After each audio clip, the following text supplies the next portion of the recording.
Anda masih bersama kami di Kabar Jawa Tengah. Pasca pemadaman listrik yang terjadi akibat banjir besar yang terjadi akhir pekan lalu hingga awal pekan ini, PLN terus melakukan perbaikan instalasi kelistrikan secara kontinu. Dan hingga awal pekan ini sudah mencapai 92% perbaikan. Perbaikan jaringan listrik yang terdampak akibat banjir besar sejak Sabtu 6 Februari kemarin terus dilakukan oleh petugas jaringan PLN. Dari 1069 gardu yang terdampak banjir, baik terendam atau dimatikan secara langsung, masih tersisa 84 gardu yang masih padam.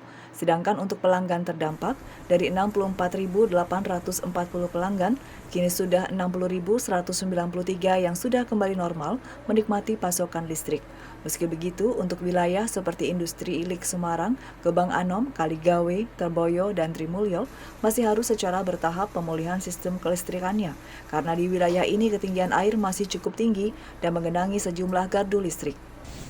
Masyarakat yang terdampak, yang terkena padam, ya, ini masih berkisar 90% yang sudah menyala. Jadi ini dari sisi sebagai pelanggan PLN ya. Jadi dari pelanggan PLN itu ya, kurang lebih yang terdampak itu dari total pelanggan kami yang ada di Kota Semarang itu sekitar 1,2%. Dari 1,2% ini 90% sudah menyala. Jadi hanya tinggal beberapa bagian saja yang belum menyala. Itu karena lebih dikarenakan memang air yang belum surut ya, masih tergenang, dan kita harus mengutamakan tentunya keselamatan dari masyarakat sendiri.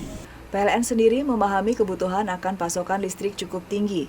Meski begitu, bahaya akan tersengat arus listrik saat banjir sangat tinggi jika tetap dinyalakan.